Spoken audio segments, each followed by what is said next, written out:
So because we were not getting the fact that we were destroying the planet. I mean, people talked about it and there were protests, but we really weren't getting the fact that we were so disconnected from each other, from the planet, from ourselves. I mean, now we're forced to be with ourselves. Right. The genius of humans, or this greater mind, dreamed up something that forced us to feel connected, to Right. put us back into ourselves, to acknowledge the world and the environment. Right. And the thing about these hidden treasures, and you're absolutely right, that, so the universe through the coronavirus, in one way, through quantum physics, in another way, it's giving us these revelations. It's offering us these treasures, exactly what we need to wake up and get ourselves back in balance. But like one other point is, don't just limit it to the coronavirus or to quantum physics. There's multiple channels. This universe is a multi-channeled, oracle. It's a living, it's a revelation, continually revealing, itself to us and who we are to ourselves. So it's talking to us all the time. You're saying every moment is an opportunity to hear Right, just like a dream, it's speaking symbolically. That's why Jung was so into the profound importance of our species developing symbolic awareness. Right. Definitely. And so what I'm saying is, it's easy to, like in a new age way, go, oh, it's waking us up. Okay, great. Well, what does that mean? What is then our role? Because it's not a passive, understanding. When you realize that we're dreaming, well, one of the things you realize is that, like you were saying, Alan, we're not separate.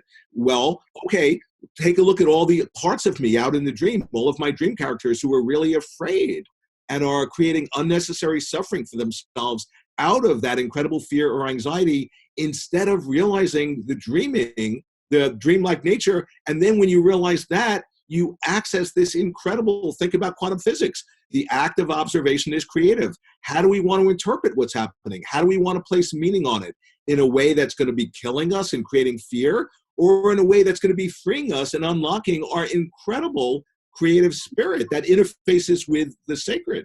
Right. So we're calling on the creative spirit because we're actually in a sacred time now. Everyone's locked into their home. There's nothing that they can do except be put back on themselves. So, and what you said before, there's no normal, there's no returning to normal. So we have to take this time to ensure a different future, because if we just want to get through this, like most people just want to get through this time and then go back to the way things were, it's going to keep coming back, right? I mean, Well, one way of understanding that, just imagine one person, right? And they have a particular unconscious stuff that's not resolved and not integrated, like some shadow stuff or trauma or whatever, right? Well, what's going to happen? You go to sleep at night and your dream, which is just compensatory, is just going to reflect back, the very stuff that you need to look at.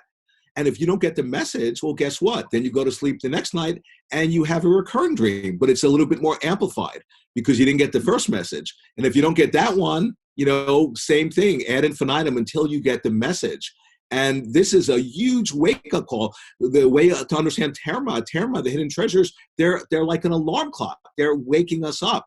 This is a terma. The coronavirus is a terma, like it's an analog to a terma. It's waking us up. And if we don't get the message, people who think, oh, I just want to get through this and return to normal, no, then they're contributing to getting an even bigger wake-up call. Wow. So people have to get, there is no return to normal.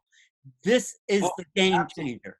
I'm writing an article now, the one on Wetiko virus and coronavirus, where I'm basically, that's one of the main things I'm saying, is that if you think we're going to return to normal, no.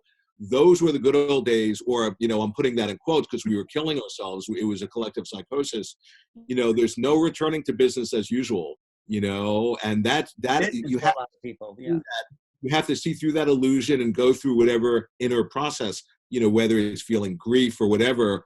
But, and, the thing I'm offering to people in the article I just sent out today, actually, is that, we're being offered a choice of either like freaking out and feeling overwhelmed and getting identified and caught by fear and anxiety and stress, or we're all feeling that incredible tension that's in the air, the incredible uncertainty, potentially fear, right? And yet there's a way of holding it where it can actually unlock that genie, that creative genie in the bottle, and we can access our creativity.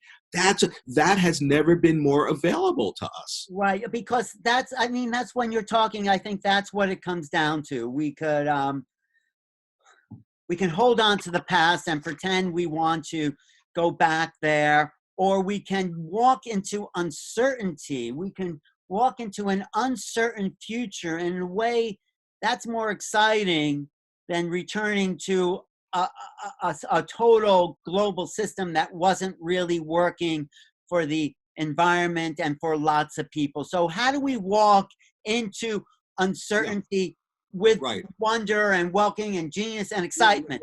That's totally. No, that's another great question. Thank you so much. I really appreciate your questions. And, keep in mind that this universe, has been uncertain every moment up until now, but we've been like pretending like we've been doing those this. blinders on. Yes. Make believe with blinders, whatever, that, oh yeah, that everything is in concrete. And we've been trying, interestingly, concretizing the whole universe. But the idea being, to answer your question, you see, what's really scary to me when we're isolated, if somebody is going through this and they don't have connection to other people who are also awakening, if they don't, in other words, have a sangha, have their tribe, their community, that to me would be a nightmare. That would be really, really scary.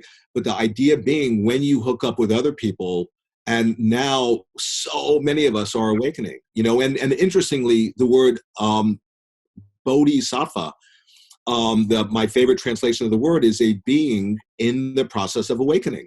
And that's all of us. We're all like bodhisattvas in training. So as we're awakening, you discover, okay, we're not separate. We can actually connect with each other and help each other to stabilize our awakening and to deepen our awakening and to activate the collective genius that gets conjured up when we do connect, and we can conspire to co-inspire each other. That's a true conspiracy theory, where we can actually have the realization we're all on the same side, that if I help you, it helps me because we're not separate.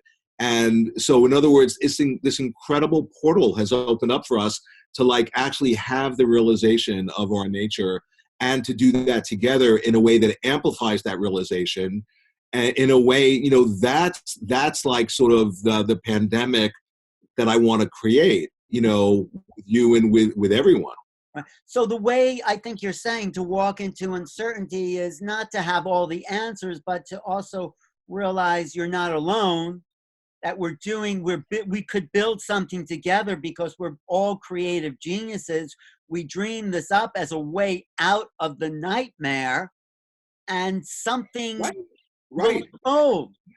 And when more of us have this realization of what we're contemplating, and this isn't some sort of weird new age thing, Paul's just like this, whatever, I would be. Your time has come. You don't have to worry about that. This is your right. Time. No. This is something. This is actually, like I was saying, people are thirsting for seeing the deeper meaning. This, I'm just offering, hey, when you look at it this way, all of a sudden, it's an incredible offering. It contains its own medicine. It's an incredible gift. It's a hidden treasure. It's a terma, all of these things. But the thing is, it's a hidden treasure. Like quantum physics, everything depends in potential. And quantum physics is showing us that we participate in the creation of our universe moment by moment. The same thing with this treasure. How is it going to manifest? How with the gifts that are being offered to us by the coronavirus, they're only will manifest in their beneficial aspect if we get what they're revealing to us. And then we have to step into the dream, incarnate. And how do you step into the dream? And actually participate. It's a participatory sort of thing we have to do, just like quantum physics is showing. This is a participatory world. And then, so it's not just something you can passively watch and meditate and do mantras and think, oh, it's going to magically, that's to be narcissistic. At this point, you want to do your spiritual practice, but you also have to cross-pollinate with participating in the world and become, many people are talking about quantum activists. Become a quantum activist. Become, this awakened person in the dream, recognizing the dreamlike nature, connecting with other people who are realizing that, and you discover we can connect in a way where we dream ourselves awake. and that's evolutionary. That's what's being offered to us. What does it mean to dream ourselves awake? So we are waking up because we know this is a dream now. So let's say, but we're not Yeah. fully awake because we're stuck in the what we call a nightmare. It's like when you have a lucid dream. It's not that hard to recognize that you're dreaming and have, become lucid, but it's incredibly easy and seductive. I don't want to cast a spell, or at least in my experience, it has been to, get entranced by the forms of the dream and forget. Right. I'm lucid, and then, I get absorbed back into the dream and I identify with it. Awake. Yeah. Right. But when we can connect with each other, we can actually help each other, like I was saying before, to stabilize our lucidity, to deepen our realization. That's the real Sangha of the Buddha. And then when we do that, we just naturally attract more and more people who are also having that realization and who are activating the collective genius of all of us. And as we're realizing, my God, we're collectively dreaming this. Everybody is, but most people aren't aware of it. But as that virus spreads, that's the medicine for Watiko, which is the medicine for the coronavirus. You see, because if we healed the coronavirus today and went back to, it would be that would be the nightmare, because then everybody thinks, everything's okay. No, that's what we don't want to do. Right.